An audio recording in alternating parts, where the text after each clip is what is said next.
Kozhikode Nadapuram തൂണേരിയിൽ DYFI പ്രവർത്തകനായ ഷിബിനെ കൊലപ്പെടുത്തിയ കേസിൽ മുസ്ലിം ലീഗ് പ്രവർത്തകർ ഉൾപ്പെടെ പ്രതികളെ വെറുതെ വിട്ട സെഷൻസ് കോടതി വിധി ഹൈക്കോടതി റദ്ദാക്കി. കേസിൽ 8 പ്രതികൾ കുറ്റക്കാരെന്ന് കണ്ടെത്തിയാണ് വിധി ഭാഗികമായി റദ്ദാക്കിയത്. സെഷൻസ് കോടതി വിധിക്കെതിരെ സർക്കാർ ഉൾപ്പെടെ നൽകിയ അപ്പീലിലാണ് വിധി.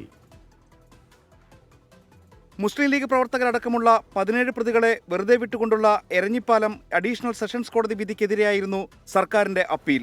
കേസ് പരിഗണിച്ച ഹൈക്കോടതി ഡിവിഷൻ ബെഞ്ച് കീഴ്ക്കോടതി വിധി ഭാഗികമായി റദ്ദാക്കി. കേസിൽ 1 മുതൽ 6 വരെ പ്രതികളെയും 15-16 പ്രതികളെയും കുറ്റക്കാരെന്ന് ഹൈക്കോടതി കണ്ടെത്തി. പ്രതികൾ 15-ന് ഹാജരാകണമെന്ന് കോടതി ഉത്തരവിട്ടു. ശിക്ഷ അന്ന് വിധിക്കും. ഹൈക്കോടതി വിധി സ്വാഗതം ചെയ്ത് ഷിബിന്റെ പിതാവ്. വേദനാജനകമായ ഒരു വിധിയായിരുന്നു ബഹുമാനപ്പെട്ട മാറാട് കോടതിയിൽ നിന്നുണ്ടായിട്ടുള്ളത്. ഈ ഒരു വിധി ബഹുമാനപ്പെട്ട ഹൈക്കോടതിയിൽ ഉണ്ടായിട്ടുള്ള വിധി മാറാട് കോടതിയിൽ ഞങ്ങൾ പ്രതീക്ഷിച്ചതായി. പക്ഷേ നിർഭാഗ്യവശാൽ അതുണ്ടായില്ല.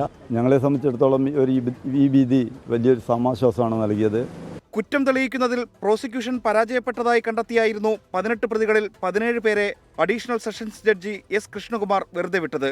2015 ജനുവരി 22-നായിരുന്നു കൊലപാതകം. കേസിൽ തെയ്യമ്പാടി ഇസ്മായിൽ, സഹോദരൻ മുനീർ എന്നീ മുസ്ലിം ലീഗ് പ്രവർത്തകരും പ്രതികളായിരുന്നു.